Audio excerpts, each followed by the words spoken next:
Kembali di Sapa Indonesia Malam, Saudara Wakil Menteri Pertanian Sudaryono dilantik Presiden Prabowo Subianto menjadi Kepala Badan Gizi Nasional.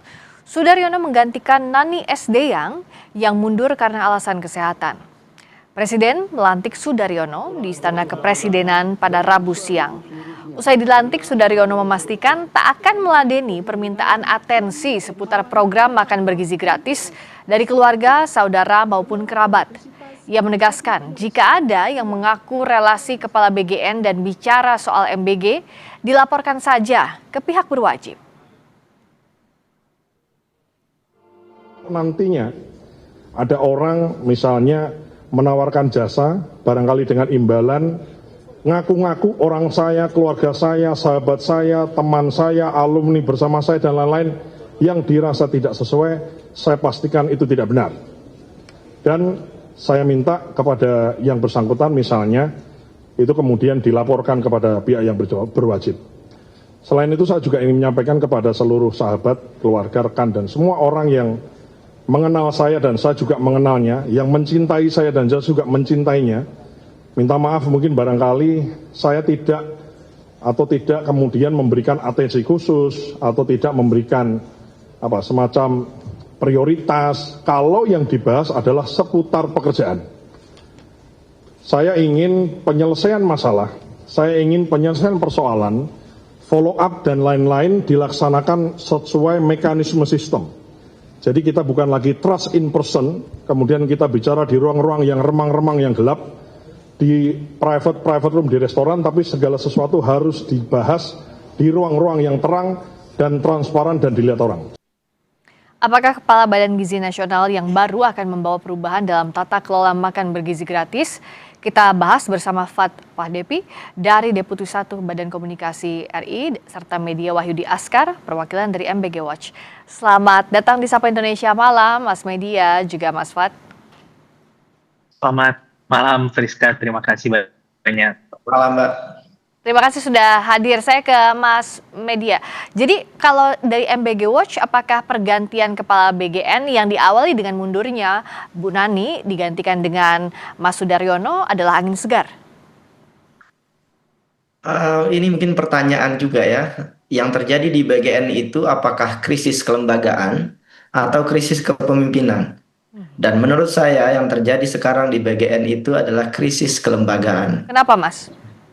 Kenapa? Karena sejak awal kami selalu sampaikan BGN itu tidak relevan untuk program makan bergizi gratis ini. Karena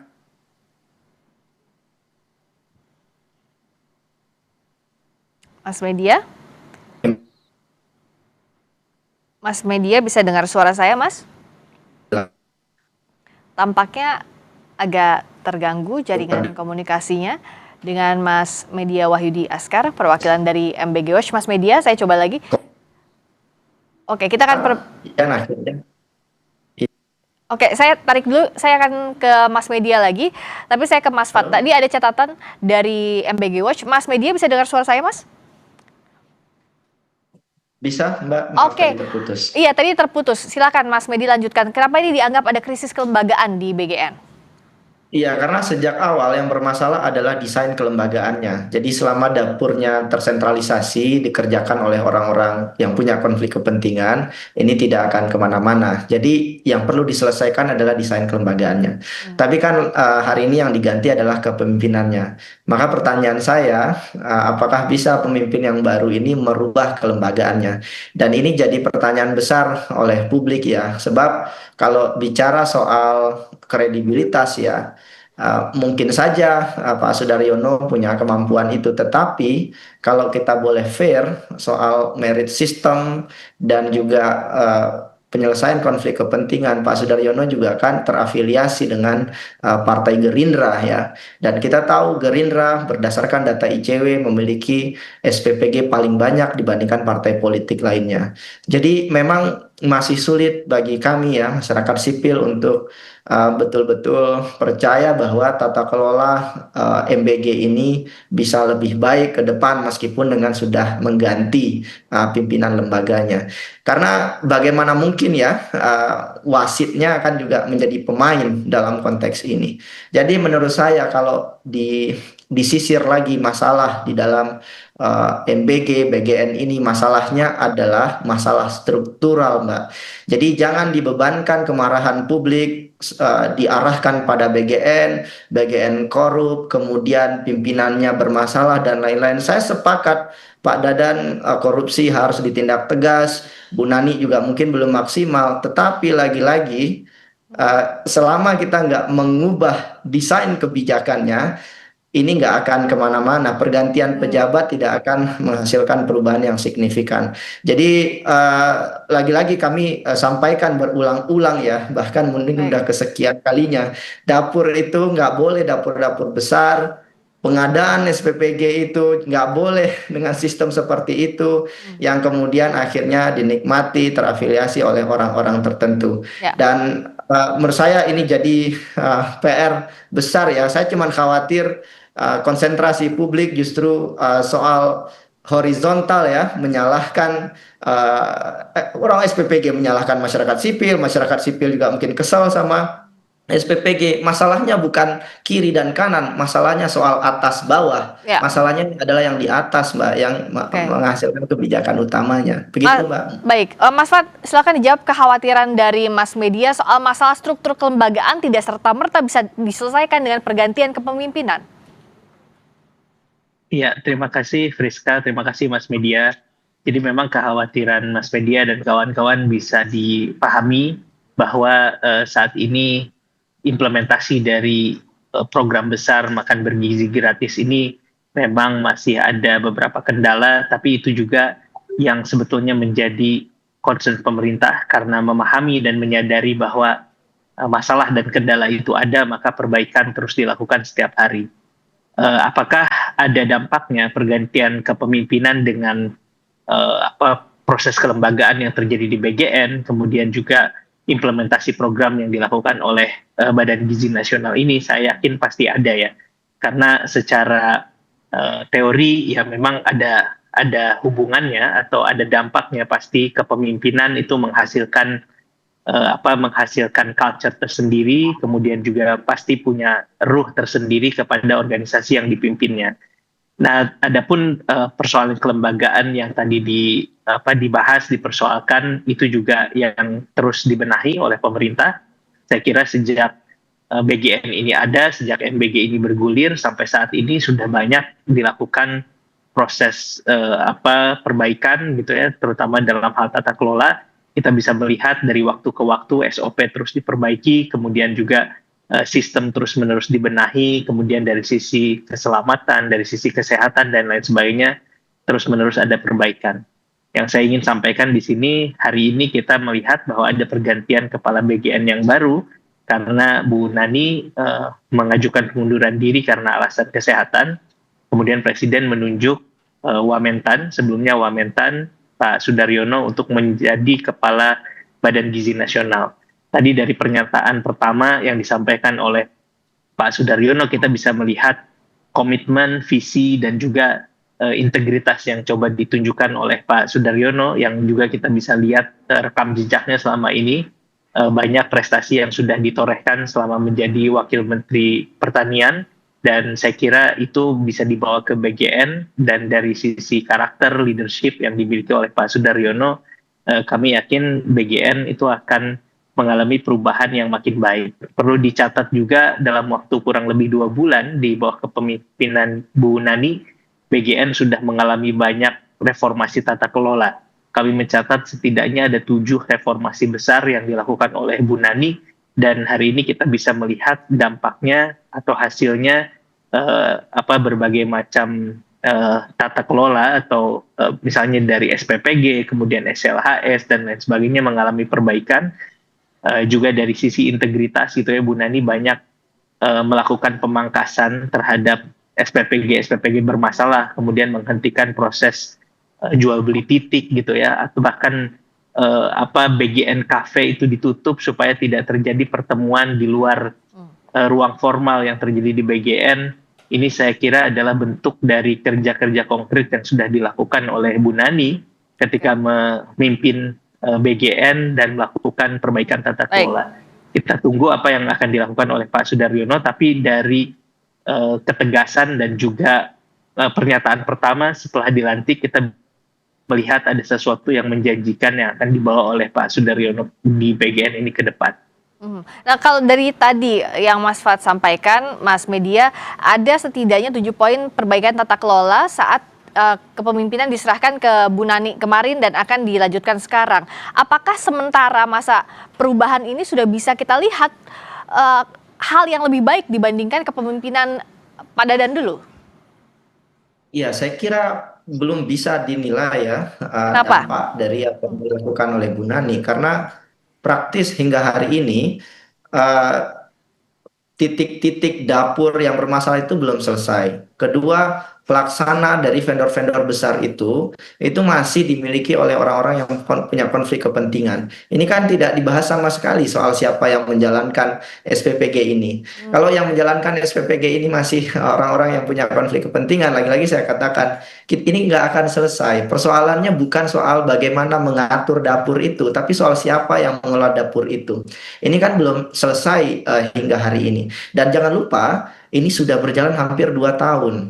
Kalau hampir 2 tahun kita masih bicara soal kita akan memperbaiki, ini praktis ya, ini sudah hilang uangnya gitu, uang publik gitu. Itu yang kita sesalkan.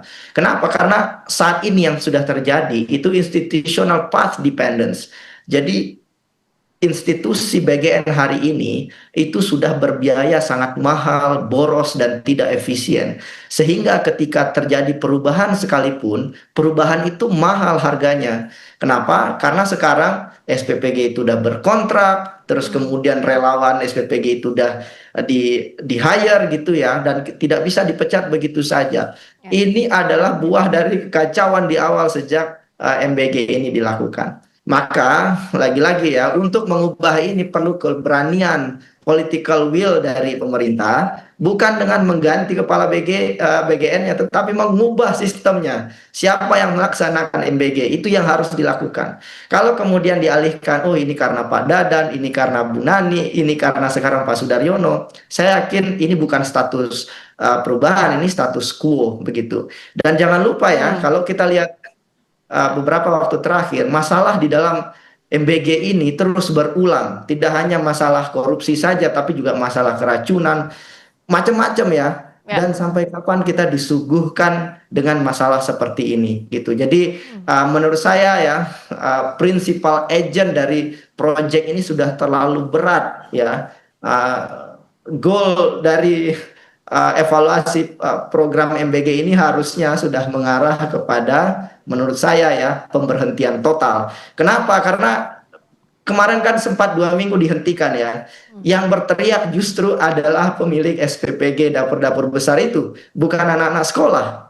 Maka ini jadi pertanyaan, siapa yang diuntungkan dari kebijakan ini? Sehingga ada selentingan dari banyak orang. Ini sekarang programnya yang lapar diberikan makan, yang kenyang juga diberikan makan. Ini kan tidak adil, karena yang harus dibantu lebih awal untuk MBG ini adalah masyarakat 3T, ibu hamil, balita, dan masyarakat yang membutuhkan. Dan kalau tepat sasaran, ini mungkin udah kesekian kalinya saya ulang-ulang, itu hanya 26 juta penerimanya dan mungkin hanya sekitar 60-an triliun. Dan itu bisa bertahap, bisa 10-20 triliun dulu.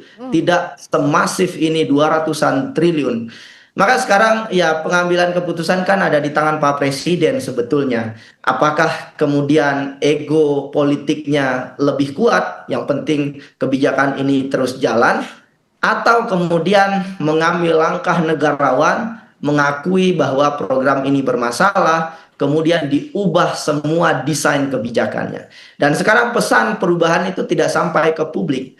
Dan hari ini ya, kepala BGN diganti, besok mungkin akan ada lagi. Sampai kapan kita disuguhi teatrikal politik seperti ini? Jadi kita nggak kekurangan orang-orang baik, Mbak. Kita nggak kekurangan ide brilian untuk membangun kebijakan sosial. Kita kekurangan kebijakan publik yang tepat dan berkualitas. Dan itu yang sayangnya tidak dimiliki hingga hari ini. Begitu, yang paling bisa dilakukan sekarang, Mas Fad, apakah evaluasi sambil berjalan tetap program MBG-nya atau dihentikan dulu sambil dievaluasi? Sesaat lagi kita bahas di Sapa Indonesia Malam. Kembali di Sapa Indonesia Malam, Saudara. Usai dilantik sebagai Kepala Badan Gizi Nasional yang baru, Sudaryono memastikan produktivitas pertanian dan peternakan akan terserap dalam program makan bergizi gratis. Sudaryono menyebut distribusi jadi faktor menentukan. Penyediaan gizi tentu saja ada efek positif karena memang background kami dari Wakil Menteri Pertanian adalah bagaimana efek positif dari sisi produktivitas pertanian kita yang terserap dengan lembaga MBG ini, dengan lembaga makan atau program makan bergizi gratis ini. Program ini tuh ibarat Pac-Man, jadi apa-apa dimakan. Kalau kita lihat dulu ada orang mandi-mandi susu, sekarang insya Allah tidak ada lagi. Ada orang buang-buang wortel, insya Allah tidak ada lagi. Ada orang petani buang-buang sayuran, buang-buang bawang dan lain-lain, insya Allah dengan program ini maka tinggal urusan distribusi yang kita perhatikan. Salah satunya adalah, mohon maaf mungkin sedikit flashback di Kementerian Pertanian, adalah adanya program pemenuhan telur dan ayam yang tersebar di luar Jawa. Saudara, apakah Kepala Badan Gizi Nasional yang baru akan membawa perubahan tata kelola makan bergizi gratis? Kita masih membahasnya bersama dengan Depi dari Deputi 1 Badan Komunikasi RI serta Media Wahyudi Askar perwakilan dari MBG Watch. Menyambung yang tadi Mas Fad, saat ini apakah yang paling mungkin evaluasi sambil tetap berjalan programnya atau dihentikan sementara sambil evaluasi? Ya Friska, mungkin pertanyaannya tidak bisa seperti itu ya. Karena Kenapa? To govern itu ada satu kutipan gitu yang menarik, to govern itu to choose among disadvantages gitu ya. Jadi memang pemerintah itu kadang-kadang itu harus bisa mengelola ekspektasi, mengelola harapan, mengelola berbagai kemungkinan di tengah banyak kekurangan-kekurangan gitu ya. Saat ini kita tahu bahwa yang ingin dijawab oleh program ini adalah persoalan-persoalan yang menjadi amanat dari atau yang menjadi keinginan, menjadi visi besar dari Bapak Presiden Prabowo Subianto terhadap kasus-kasus yang ada, persoalan gizi buruk, misalnya persoalan stunting, dan juga dalam rangka mempersiapkan SDM yang lebih baik untuk menyongsong Indonesia 2045. Maka lahirlah program ini yang sebetulnya bukan program yang sama sekali baru di dunia pemerintahan. Program seperti ini sudah banyak dilakukan di berbagai negara, termasuk misalnya program free meals gitu ya di sekolah-sekolah. Jadi program ini lahir dari satu visi besar, dari satu cita-cita yang ingin diwujudkan oleh Presiden dalam rangka memenuhi 3 hal itu tadi. Nah, tapi kan pemerintah itu juga punya batasan-batasannya atau punya tantangan-tantangan dan dinamikanya. Dalam hal ini tantangannya adalah tantangan teknokratik atau tantangan tata kelola. Nah, tantangan tata kelola itulah yang dijawab gitu. Tantangan tata kelola itulah yang terus-menerus diperbaiki, terus-menerus dievaluasi, dan kemudian berusaha disempurnakan dari waktu ke waktu. Pasti ada yang tidak bisa memenuhi ekspektasi sebagian orang, pasti ada kekecewaan, pasti ada kritik dan lain sebagainya. Nah, terhadap semua itu pemerintah posisinya mendengarkan, menghimpun apa yang menjadi masukan dan kemudian mengimplementasikannya dalam kerja-kerja perbaikan. Ya, Jadi untuk menjawab. Dan itu setuju Mas Fad. Artinya kan kalau pemerintah adalah kalau yang diinginkan Presiden Prabowo lewat makan bergizi gratis, saya rasa semua kalangan juga setuju dengan niat baik itu. Tapi how to-nya itu yang harus diperbaiki, tata kelolanya. Nah, dengan kondisi saat ini, apakah transparansi bisa dilakukan oleh pemerintah dalam pengelolaan makan bergizi gratis agar kekhawatiran dari mass media dan kalangan lainnya ini bisa dijawab dengan kepemimpinan yang baru dari Pak Sudaryono? Ya, saya kira transparansi ini sedang coba dilakukan oleh pemerintah gitu ya. Dari sisi politik anggaran, politik fiskal dibuka secara terbuka sehingga masyarakat bisa mengawasi itu. Kemudian juga dari sisi implementasi program atau implementasi dari program ini juga bisa diawasi oleh masyarakat. Pemerintah juga berusaha melibatkan civil society, mendengarkan masukan dari DPR dan lain sebagainya, sehingga dari waktu ke waktu perubahan atau perbaikan terhadap program ini terus dilakukan dan terus ada. Masyarakat bisa melihat terus ada perbaikan dari awalnya, misalnya dulu persoalan penyajian makanannya, persoalan higienitasnya, kemudian juga persoalan berbagai macam hal terus diperbaiki sampai MBG atau program makan bergizi gratis ini berada di titik seperti yang bisa kita lihat hari ini bersama-sama gitu ya, dari sisi pengemasan makin bagus, dari sisi cara memasak makin bagus, dari sisi kebersihan makin bagus. Nah, apakah ini sudah sempurna? Pasti belum sempurna dan pasti banyak sekali yang harus diperbaiki. Nah, disitulah kemudian manajemen itu membutuhkan leadership yang lebih baik dalam rangka memastikan seluruh kerja perbaikan dan seluruh kerja tata kelola ini bisa diorkestrasi secara lebih baik. Jadi kalau ada pergantian pimpinan, itu mindsetnya itu ada di sana. Selain juga memang ada extraordinary case gitu ya, dalam hal ini karena Ibu Nani itu memiliki masalah kesehatan yang kalau dipaksakan bisa memperburuk kesehatannya, sehingga beliau memilih untuk mengundurkan diri dan fokus berobat, bahkan sudah dilakukan pengobatannya sekarang dan harus dilakukan di luar negeri. Nah, itu satu hal yang kemudian membuat BGN ini membutuhkan seorang pemimpin baru. Bapak Presiden tidak menunggu lama, segera ditentukan, yang dipilih adalah Bapak Sudaryono yang hari ini sudah dilantik sebagai kepala BGN yang baru. Jadi begitu, Friska. Mas Media, kalau bisa disampaikan secara ringkas, clean and clear, sebenarnya dari mana harusnya perbaikan tata kelola ini dilakukan? Mumpung momentumnya ada pergantian kepemimpinan, Mas Media. Ya, soal pergantian kepemimpinan ada 4 orang lagi ya yang diganti. Saya nggak tahu apakah 4 orang lagi itu juga diganti karena sakit atau karena kelembagaan. Jadi kalau memang diganti 5 kan diganti sekarang, berarti kan lembaganya yang bermasalah begitu. Nah, karena ini sudah bermasalah, ini sesederhana kayak kita naik pesawat, di tengah penerbangan ada gangguan mesin, pilot bilang, oh kita terbang saja sambil memperbaiki mesin. Kan nggak bisa. Pesawatnya harus turun dulu, berhenti, kemudian diperbaiki. Nah, ini yang tidak dilakukan. Karena MBG ini tidak dihentikan ya, maka kita terus akan menyaksikan persoalan yang sama. Itu kenapa? Karena ya William Dunn ini teori lama ya, menjelaskan kebijakan publik yang baik itu pertama efektif. MBG efektif tidak. Kedua efisien. Efisien tidak MBG. Kemudian kecukupan. Desain MBG cukup nggak menyelesaikan masalah gizi? Tidak. Selanjutnya equity, pemerataan, tidak merata seluruh Indonesia, responsivitasnya juga lemah, dan yang terakhir ketepatan, appropriateness, ini tidak dimiliki oleh desain MBG hari ini. Maka pertanyaan penting adalah apakah tetap kita mau melanjutkan ketika desain kebijakan ini keliru. Itu kenapa saya selalu bilang selama tersentralisasi, saya ulang lagi supaya ini sampai ke Presiden. Kelihatan ini nggak sampai ke Pak Presiden. Selama ini tersentralisasi, dikerjakan oleh SPPG yang punya konflik kepentingan, maka ini tidak akan selesai masalahnya. Begitu, Mbak. Jadi masyarakat punya harapan besar, tapi kan kita dipertontonkan hari ini dengan solusi-solusi yang tidak menjawab persoalan.